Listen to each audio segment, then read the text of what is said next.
Yeah, all our goals that we set out in the beginning of the season are still right in front of us. It's MAC time, a rival coming to your place. It's going to be a huge game. We'll be able to bounce back. We got a strong team, strong leadership. The Chippewas overcame a 28-point deficit on Saturday, but fell 49-35 at Scott Stadium in Virginia. We've got the highlights coming up next for you on Chippewa Rewind.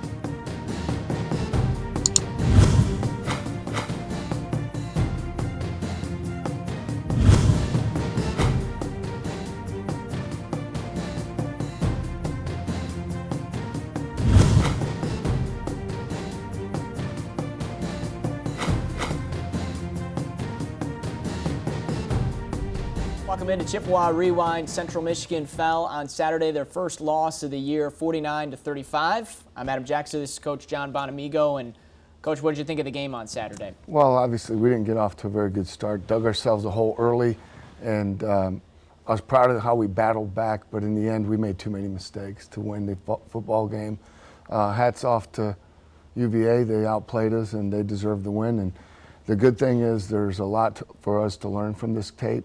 All the mistakes that we made are completely within our control, all very correctable. And it's a hard lesson learned for our football team, but one that I believe we will be able to draw on and should be able to bounce back from and be even stronger down the road. You talked about having a bit of a slow start. What are the ways that you go about trying to correct that? Well, again, you have to pay attention to the details. You have to be fundamentally sound, technique sound, and we just weren't firing on all cylinders. We had drop passes, we missed some blocks, it doesn't take much, against a quality opponent. And we said all week that, Virginia was a much better team than their record. They were hungry. We just need to execute better in all phases, and you can never take anybody for granted, especially a team like that from the ACC. They may not be the most talented team in their conference, but they're a very good football team, and they have some great players. Let's take a look at Saturday's game at Scott Stadium. Central Michigan against Virginia, and the Cavaliers got off to a quick start. Here's a touchdown across the middle. Yeah, we were in quarters coverage here on the backside, and we let the safety get inside. Well-thrown ball. Would like to be in better position where you could make a play on the ball and break it up, but again, hats off to them. They executed in that situation. Makes it 7-0. This is a tough one. 3rd and 9, you rush 3, and they run that draw play. Yeah, and we really misfit it at the point of attack. We have two guys at backdoor blocks. The safety comes down. Again, Otis Kearney starting his first game, misses a tackle there. And again, you miss a tackle in the secondary, and it's a big play. And this one ends up as a touchdown. On the next play, they punch it in to make it 13-0. And then they actually go for 2 here. What'd you see on this one? Well, they had kicking woes. We knew that they would pull out all stops. They give us a muddle huddle here. We're a little bit slow to react to the formation, and we're not quick enough off the ball. The play previously, they had shown us the same thing and shifted back. And you just got to be on your toes. You have to be alert all the time. They flip it out. They get a downhill run, and they're able to convert a 2-point play there. Makes it 15-0. The Chippewas still unable to move the ball efficiently, and then they get another one here across the middle. Yeah, this was, I think we're in cover 2 here, so, linebackers got underneath coverage, has to do a better job of taking the throw over the top, as the safety's got to be able to split both deep routes, but they found a window there and were able to complete the ball. That makes it 21-0. Virginia misses the extra point, and they add one more touchdown, makes it 28-0. Now, Coach, on the sideline, you're down 28-0.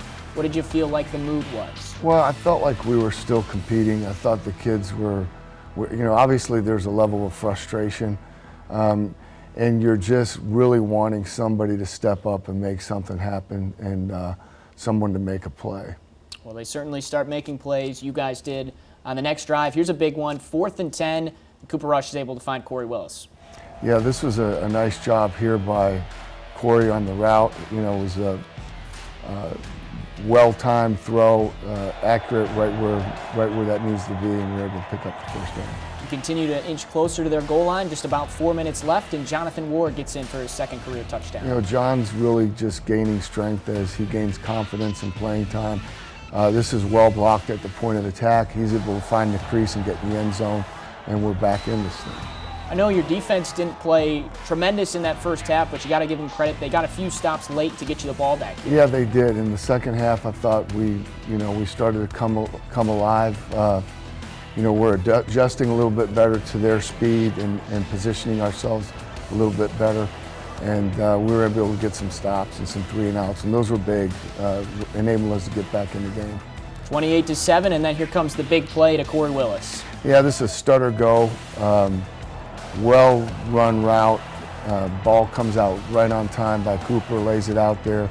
Corey's able to do the rest. This is a huge play in the game, a great way to go in right before the half. So that makes it 28-14. You're going at the half down 14. With how bad the start was, were you feeling pretty confident, though, coming back? Well, there's a level of frustration because you don't want to be in that situation where you're coming from behind that much, especially on the road. We just talked about what we weren't doing well. We weren't executing the fundamentals. We were missing tackles and dropping balls. We had some critical penalties in there also sprinkled in that killed some drives. So, all things that were within our control, things that we needed to just address and do a little bit better. The staffs, again, our offensive staff, defensive staff gets together. They talk about adjustments, what we think can get us back in, what's working, what's not. And you have a little bit of time there to get with the players, but it's a condensed window. But really, what you're trying to do is let them know that we can still win this thing, that we're still in it. Let's just batten things down and go about our business. Well, the Chippewas certainly were still in it as they came back, fought hard in that second half. We'll take a look at that second half when we come back on Chippewa Rewind.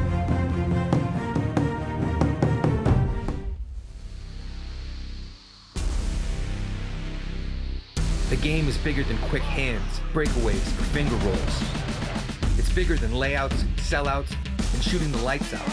It's bigger than cannons, bells, and wagon wheels in any stadium, field, or score. Because when you play the game for the integrity of the sport, with character, honor, and heart, the game is bigger than just a game. It's a foundation for life.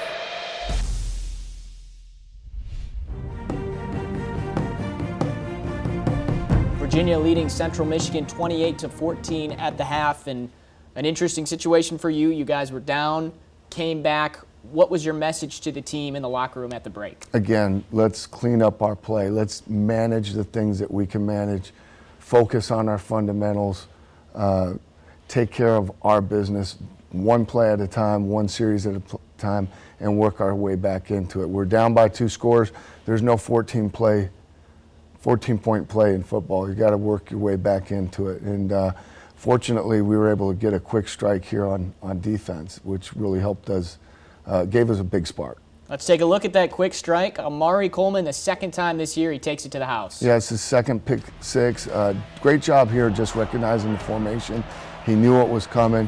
Really good patience and baiting the quarterback to throw it. Steps in, makes the catch, which is not always easy to do. Critical part in that. And then, he just outruns everybody to the end zone. It's a tremendous play by a great player. Really pleased with where Amari's at. And he just keeps making plays for us, and he's having a great year. Really good attention to detail for him because they had run that play a couple of times previously, and he comes up and makes Again, it. It's your scouting report information. It's taking the information that's presented in meetings to walk through to practice, and then going out and executing on game day. So that makes it 28-21. Chippewas are within 7, and then you go on your longest drive of the day, 89 yards. Starts with a nice play to Joe Bocci. Yeah, this was a great throw and catch. Bocci leaks out in the flat. The linebacker's late getting to him. Cooper gets the ball out to him. He's able to get some yards and pick up the first down. It's a good play. You guys had a lot of success on third down, as it seems you always do. Big play on 3rd and 3 for 24 yards to Ty Conklin. Yeah, I think we had a total of 11 explosive plays in the game. This was a big one here. We get Tyler matched up on a corner, which is always a good matchup for him.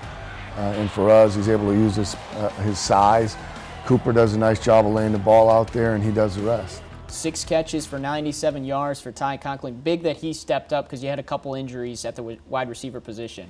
Yeah, we lost Jesse Kroll and Eric Cooper late in the game. You know, Mark Chapman didn't play, was still nursing an injury from the week before. So to get productive play out of the tight end position, which we've done most of the year, was going to be really important to us.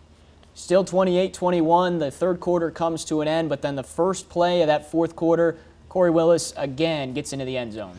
You know, again, he's matched up top, single coverage. Last week it was the post route that we saw him win on. So he gives him a little nod to the post separation, gets the corner route, and again, a good protection, good pocket, and a well-thrown, timely pass by Cooper, and we're up, and it's a tie ball game. I know we talk about Corey every week, but now he's got 6 touchdowns this year, had just 5 all last year. Do you feel like the rhythm between him and Cooper has really built? I really do, and I've said it all along, starting a year ago. Cooper has confidence in all his receivers, but Corey's an explosive player. He prepares really hard. He makes plays, and he is a very confident player, and it shows in how he plays. Said it before, I'll say it again. I mean, in his mind, he's 6'8", 300 pounds, and runs 4.5. So he's just a fun guy to be around, a great player, and I'm really pleased with the success that he's having.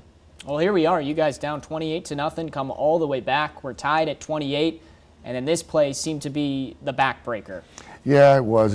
This was unfortunate. Again, we get quarterback flushes out of the pocket here, and one of our young DBs who's played really well for us, Sean Bunting, drops coverage, loses eye discipline, and that's all it takes. They had run that play earlier in the game. We knew they were going to come back to it. They did, and unfortunately we didn't react properly to it. So again, hard lesson learned. Not one that you want to learn, but when you make mistakes, all you can do is learn from them. So I know Sean will rebound. He's a really good young player, has a good head on his shoulders, and this will just make him a better player down the road. 35-28 the score there. Virginia adds a couple more touchdowns. Chippewas get in late. The final score 49-35. As the Chippewas drop their first one of the year. Real tough one on the road, but what can you and your team learn from this performance? Well, there's a lot of things. I mean, obviously you have to prepare every single week, but you got to take the preparation to game day. And, when you have success and you win some games like we did, it can be intoxicating. And I've preached it and I've said it, it's as important, every bit as important, maybe even more important, to be able to handle success as it is adversity. I'm proud of how we bounced back. I'm proud that we didn't quit. I'm proud that we played the game through the end. But in the end, we just made too many mistakes. Again, all of them very much in our control, very correctable. We'll address it. It's taken place already, and we'll be better next time out. Offensively, put up nearly 500 yards. You scored 35 points. Were you pleased with their performance? I was in the production, but again, we had a slow start. We went, I think, the first 6 series before we got a first down. We can't do that to our defense. We have to be able to play complementary football. We got to keep our defense rested so that they can play fast, hard, and physical. And when we go 3 and out and they're back out there, that's not the formula we can win with. So we've got to be able to, even if drives don't result in points, we've got to be able to string drives together to rest our defense. And then final question for you, Coach. You didn't have one of your senior leaders back there, Tony Anise, defensively. How much of a factor do you think that was? I think anytime you don't have a starter, especially someone of Tony's stature, with the amount that he's played, the instincts that he has back there, the leadership that he provides, he has a real synergistic effect on our entire defense and our secondary. So, you can't say that not having Tony back there doesn't affect us. It did. We expect everybody to be able to step up and play, but Tony's just a guy that, he does a lot of things for us. We're able to do more with him because of his experience and how he communicates. And so Fortunately, what he has is not something that's going to keep him out for the rest of the year. We expect him back very shortly. And in the meantime, we'll keep working our young guys and getting them prepared. And you know, there's lessons that they can learn from this game as well.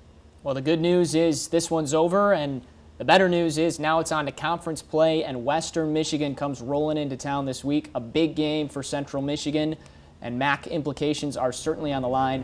We'll take a peek at the Broncos when we come back. Hey CMU fans, experience Central Michigan University and all there is to do on campus by visiting Ticket Central, your one-stop shop for all your favorite CMU events. Ticket Central's staff is ready to greet you with a smile and assist you with all your ticketing needs. Whether it be for athletic events, plays, concerts, and much more, we've got you covered. For further information, you can visit the atrium of the Event Center Monday through Friday from 8 a.m. to 5 p.m. or give us a call at 888-347-3872. At Ticket Central, we're here to help get you wherever you want to go. 3-1 in the non-conference, coach, and now it's time to get into MAC play, and Western Michigan, the first opponent in this year's slate. Broncos are coming in 4-0. What makes them such a dangerous team? Well, they're obviously well coached. They're a talented team. You know, their staff, I think, this is their fourth year together. They've done a very good job of accumulating talent and coaching their players. The quarterback, just like ours, is a veteran. They've got probably the best receiver in college football. And they've been very stingy and opportunistic on defense. And they've got big strike potential in the kicking game as well. So they're a very well-built team. They're playing at a high level right now. And we're going to have a great plan put together in order to beat them, but I'm really glad that we've got them at home. Last year was a really close game. 41-39 was the final. It was your first game in the rivalry as a head coach. Do you learn anything from last year and take that into this year? I think you learn something every single game. You know, obviously rivalry games like this, you know, are important to us. It's important to our culture. It's an important game for our alumni and our football alumni. And there's, you know, at the end of the season, it only counts as one game, but there's a pride factor and a lot of bragging rights. And those are the intangible things that, that take place in this game that make it special. How do you handle your team this week? It's their first time coming off of a loss, but this is your most important game of the year to this date. I think the sting of coming off a loss now has their attention. I think that you know, with this game and the magnitude of it, I think it's going to be really important that we stay focused on the task at hand and not really do our very best not to get wrapped up in a lot of the external things and distractions that go along with it. Well, Coach, it should be a great atmosphere. It's a 7 o'clock kick on Saturday night at Kelly Shorts. Your rival is coming into town. What kind of crowd are you expecting? I'm expecting a record crowd in this game. We deserve that. We expect that. And our student section's been outstanding all year long. We need you there, loud, proud, stay for the whole game. It's going to be an exciting game. It's going to be an electric atmosphere. It's going to be the place to be in the state of Michigan on Saturday night. All right, 7 o'clock kick, Central Michigan, Western Michigan this Saturday at Kelly Shorts. Coach, good luck to you and your team. Thank you very much. Thanks for everybody for their support. This is going to be a big one. Show up, be there, and fire up chips. He's Coach John Bonamego. I'm Adam Jackson. We'll see you at Kelly Shorts Stadium on Saturday. Have a great week and fire up chips.